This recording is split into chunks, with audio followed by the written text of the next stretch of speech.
ઉદય વચ્ચે જ્ઞાનીને ઓળખવા જેટલા ભારે છે. કૃષ્ણ જન્મ્યા જેલમાં, મર્યા જંગલમાં. કોઈ મેટર્નિટી હોમ પણ નહીં, કોઈ રાજમહેલમાં નહીં, જેલમાં જન્મ્યા. આપણે નામ વિના આખી કથા કહીએ ને, જેલમાં જન્મ્યા, ગોપીઓ સાથે રમ્યા, અને આ બધું તો તમને એમ લાગે નહીં કે આ મહાપુરુષની કથા છે. પણ જેવું ઉદય વચ્ચે તેઓ કેવા હતા, એમની દ્રષ્ટિ ક્યાં હતી, ત્યાં જ્ઞાનીની ઓળખાણ થાય. ઉદય જોઈને ન થાય, ઉદય વચ્ચે આત્મસ્થિતિ જોઈને એ અત્યંત અહોભાવ અને બહુમાન જાગે. એક બાજુ ઉપકાર વેદન, બીજી બાજુ ઉદયો વચ્ચે જ્ઞાની. ઉદયોની દ્રષ્ટિ સાતા અને અસાતા તો જ્ઞાની ને અજ્ઞાની બંને વેદે. એટલે ઉદયોની દ્રષ્ટિ is not great. He must maybe we can show sympathy at it. ઉદયોની દ્રષ્ટિ જોઈએ તો, પણ તે વખતે આત્મભાવ, આંતરિક ભાવ એ સૌથી મહત્વ. ઉદયો વચ્ચે અંતરંગ સ્થિતિ. લક્ષ્ય ક્યાં છે, કેના કારણે ખુશી છે. બેંકનો પેલો કેશિયર હોય, એક વ્યક્તિ આવ્યો 10 કરોડ ભરાવવા માટે, બીજો આવ્યો 500 રૂપિયા. આઈ થિંક મિનિમમ 500 રૂપિયા છે, કેવું કઈ છે બેંકમાં, કે 10 રૂપિયા બી ભરાવી શકાય. 500 રાખીએ, કોઈ 500, કોઈ ડોસીમાં 500 રૂપિયા ભરાવવા આવે છે, એના માટે અણગમો થતો નથી. પેલો 10 કરોડ આવે તો કે અરે મારી બેંક માલ થઈ ગઈ, એમ આવતી નથી. 10 તો હું ખાલી કહું છું ફિગર માટે. એને ઇન્ટરેસ્ટ એના 25,000ના પગારમાં છે. કોઈ આવો કે ન આવો, કોઈ અબજો ભરાવો કે એમાંથી ખેંચો, એનાથી મને કોઈ હર્ષશોક નથી. પણ મારો પે મળવો જોઈએ, એ પાછો હાફ ન થઈ જાય આ કોવિડમાં. એનો લક્ષ્ય પેલા પર છે, આટલી આપલે થાય તેમાં નહીં. અને જ્ઞાનીનો લક્ષ્ય જ્ઞાયક ભાવમાં હું છું, વન્ડરફુલ. બાકી અશુભ ઉદય શુભ થયો, શુભ ઉદય અશુભ થયો. ગ્રહણ ત્યાગ ઉપર દ્રષ્ટિ જ નથી જ્ઞાનીની. ગ્રહણ ત્યાગ થતો રહે છે એમના જીવનમાં, પણ ગ્રહણ ત્યાગ ઉપર જેની દ્રષ્ટિ તે જ્ઞાની નહીં. જ્ઞાનીની દ્રષ્ટિ શુદ્ધ દ્રવ્ય પર, ત્રિકાળી દ્રવ્ય પર. જ્ઞાય ઉત્પાદ વ્યય વાળું જે હોય, જો આ પર્યાયમાં બી વાપરી શકો, ઉત્પાદ વ્યયમાં જ્ઞાનીને રસ નહીં. જ્ઞાયક ભાવમાં રહીને માત્ર જાણે. આ સૂરજ ઉગ્યો, જાણ્યું.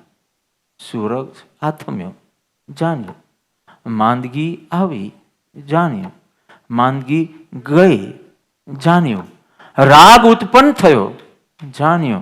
રાગ ટલ્યો, જાણ્યો. એટલો બધો શોક પણ નહીં ને એટલો બધો હર્ષ પણ નહીં.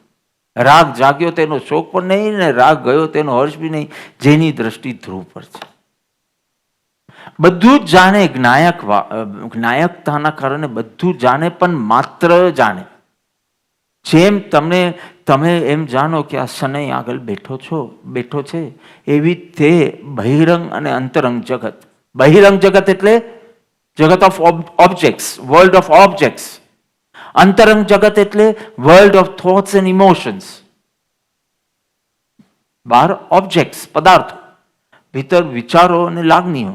આ બધાના ઉત્પાદ વ્યય ને માત્ર જાણે. ઉત્પાદ વ્યયમાં ફેરફાર કરવાની વૃત્તિ ન જાગે. જે ઉત્પાદ વ્યય થાય છે એમાં મારે કોઈ ફેરફાર કરવો નથી. ઉત્પાદ થયેલું ઠકે અથવા ઉત્પાદ થયેલું જલ્દી વ્યય પામે, એવી કોઈ વૃત્તિ નહીં. જ્ઞાયકતા, ધ્રુવ પર દ્રષ્ટિ. જે દ્રષ્ટા રહે છે ને એને આખો સંસારનો મહિમા ઘટવા લાગે છે. સકલ જગત હેઠ અથવા સ્વપ્ન સમાન. No longer a receptor and no longer a reactor. Receive બી કરતા નથી કઈ જગતમાંથી, રિએક્ટ બી કરતા નથી. ભોગતા પણ નહીં, કરતા પણ નહીં. કોઈ બી ઘટના બને તો તરત જ સેડ થઈ જાય કે બેડ થઈ જાય કે ગ્લેડ થઈ જાય, એવું નહીં. રિસીવ પણ ન કરે, રિસેપ્ટર બી નહીં, અને રિએક્ટર બી નહીં. એને હવે કોઈ ફેરફાર કરીને સ્વસ્થ થવું છે, શાંત થવું છે, સુખી થવા, આ બધી વૃત્તિઓ ચલો આપણે પ્રોસેસની દ્રષ્ટિએ જોઈએ તો ઘટવાના ક્રમમાં રહે. સીધું સિદ્ધિના ક્રમમાં નથી બોલતું, ન રહે એમ નથી કહેતો. ધીમે ધીમે ઓછી તો થતી જાય. અને એ નિશાની છે કે તમે જ્ઞાયક ભાવમાં રહો છો. યોર રિએક્શન્સ વિલ ટેલ કે તમે કેટલા મેડિટેટિવ છો, not how many hours you set. That I will not consider that condition for my labeling whether you are a meditator or not. But how much you don't need to react. Meditative. And meditative 24 hours meditation, what? Maximum 1 hour, 2 hour, 3 hour, 4 hour, 5 hours, 6 hours. Maximum. Right? જ્ઞાન પર્યાય એ સ્ત્રી છે. ત્રિકાલી જ્ઞાન સ્વરૂપ એ પુરુષ છે. રાગ ભાવ એ નપુંસક છે. હું ફરીથી 3 બોલું છું અને પછી એક ક્વેશ્ચન પૂછું. Very difficult question, but you have to answer. Mansi Vaid will answer that question. પણ તના એમ એક્સપ્લેનિંગ. જ્ઞાન પર્યાય એ સ્ત્રી છે. ત્રિકાલી જ્ઞાન સ્વરૂપ આત્મા એ પુરુષ છે. અને રાગ ભાવ એ નપુંસક છે. નાઉ માય ક્વેશ્ચન, સ્ત્રી, પુરુષ અને નપુંસક. I am asking this three, તારે કોની સાથે પરણવું છે? I knew it. I knew you would answer. તો તું બી રાગ સાથે એકતા નહીં કરે ને? તું જ બોલ્યો હમણાં. તું જ બોલ્યો કે હું ત્રિકાલી જ્ઞાયક તત્વ સાથે હું લગ્ન કરીશ. જ્ઞાન પર્યાય કે છે હું ત્રિકાલી, મારી પાસે ઓપ્શન છે તો I want to do this. Option છે તમારી પાસે? ઓપ્શન છે કે દરેક વખતે રાગ સાથે કોઈ પ્રસંગ બન્યો, રાગ ઉત્પન્ન બી થયો, હવે રાગ સાથે જોડા પરણવું છે કે જ્ઞાન સ્વરૂપ જ્ઞાયક સાથે પરણવું છે? સો ઇઝી. હવે પ્રસંગે પણ તમારી જાત સાથે પૂછજો કે આ બી ઉત્પન્ન થયું છે અને આ તો છે જ, અને મારે વરમાલા ક્યાં નાખવી છે? નપુંસક સાથે પરણવું છે કે મારે પુરુષ, પરમ પુરુષ પ્રભુ સદગુરુ અહીંયા જોડાવું છે કે અહીંયા? બસ આ જાગૃતિ. દાદાજી, એક લડકે કો લડકા હુआ, એ સુपुत्र છે કે कुपुत्र? ये तो डिपेंड, सूर को तो डिपेंड થશે બાપા. તમે જે બોલવું હોય તે બોલો, મારે જે બોલવું હોય બોલીશ. મારું મોડું જોઈને નહીં બોલો. એ સુपुत्र છે કે कुपुत्र? એ તો depend. Very good, right answer. એ પુત્ર જ છે. યસ. હવે મા બાપ પ્રમાણે જો ચાલશે તો એને સુपुत्र કહેવાશે, અને એ નહીં માને, મા બાપનો વ્યૂ પોઈન્ટ છે કે આ कुपुत्र છે, બીકોઝ એના પ્રમાણે ના ચાલતો હોય તો એ તો પુત્ર જ છે. જ્ઞાન જ્ઞાન જ છે. એ જ્યારે પરજ્ઞેયને જાણવાનો પ્રયત્ન કરે ત્યારે कुपुत्र છે. એ જ્યારે સ્વજ્ઞેય એટલે કે જ્ઞાયકને જાણવાનો પ્રયત્ન વિશેષ કરે તો એ સુपुत्र છે. પછી તમારે જે લેબલ આપવું હોય તે આપ, કે આ સમ્ય જ્ઞાન છે કે આ મિથ્યા જ્ઞાન. જ્ઞાન એ જ્ઞાન છે અને જ્ઞાન ગુણ સદા નિર્મલ જ છે. પરજ્ઞેય સાથે તારું જ્ઞાન કુજ્ઞાન, कुपुत्र.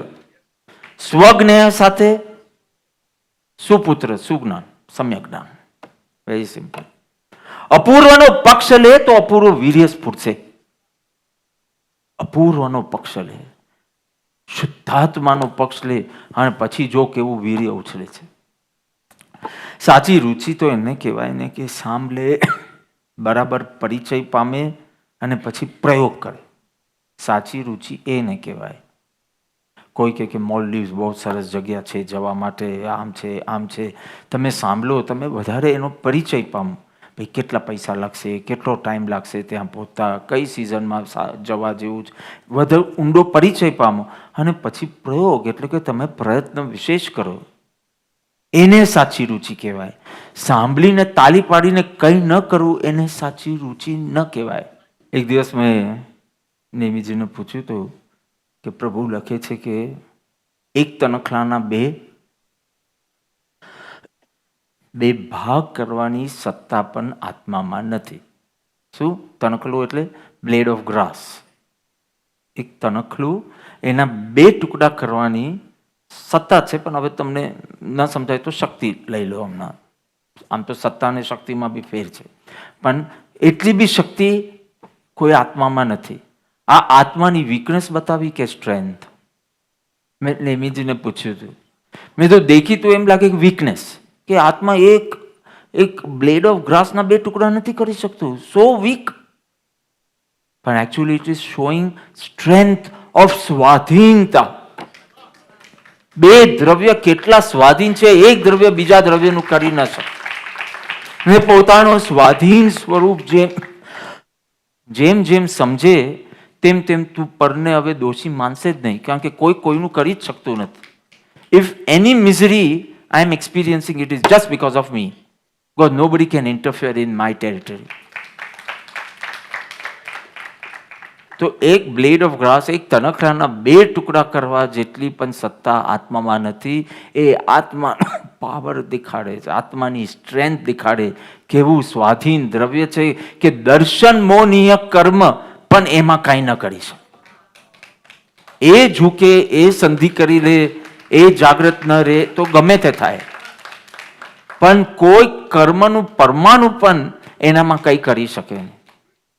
હવે આટલા સ્વાધીન થઈ ગયા, એની અંદર જ તમારું ભેદજ્ઞાન રહેલું છે, અને એમાં જ તમારી એકતાંતા રહી છે. એટલે પ્રભુએ જ એક પત્રમાં એક જ લાઈન છે, પણ એ લાઈન વાંચો તો પહેલું જેને સમજાય તેને થાય કે આહા, કેવું મારું સ્વરૂપ, કે હું એક ઘાસમાં કંઈ ન કરી શકું અને ઘાસ મારામાં કંઈ કરી શકે નહીં. જ્ઞાનાવર્ણીય કર્મ મારામાં કંઈ કરી શકે નહીં, મોહનીય કર્મ મારામાં કંઈ કરી શકે નહીં. મારી વહુ કે મારી પત્ની કે મારો વર કોઈ મારામાં કાંઈ કરી નહીં શકે એવો સ્ટ્રોંગ દ્રવ્ય હું છું. You got it? કેવો આત્માનો મહિમા વર્તે.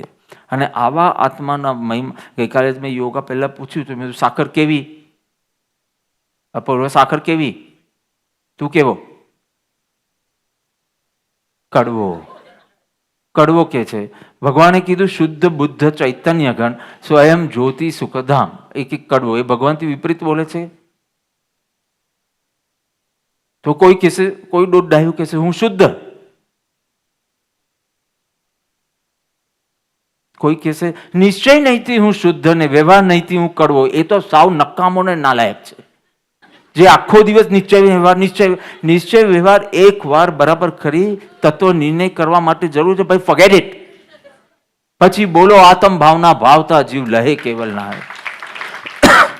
મારા ગાના ગાતા ગાતા હું કેવલ જ્ઞાન પામીશ. મારા આત્મ ભાવના એટલે શું? હું ખાલી મારા સ્વરૂપની ભાવના ભાવ્યા કરીશ, તેમાં હું કેવલ જ્ઞાન પામીશ. બહુ ઓછું ફળ છે કેવલ જ્ઞાન, દશા એક સમયની પર્યાય. હું મારા ત્રિકાલી દ્રવ્યનું ગાન કરતા કરતા કરતા મારી પર્યાયમાં શું હશે તે વખતે? તો કે કેવલ જ્ઞાન. આત્મ ભાવના ભાવતા જીવ લહે કેવલ જ્ઞાન.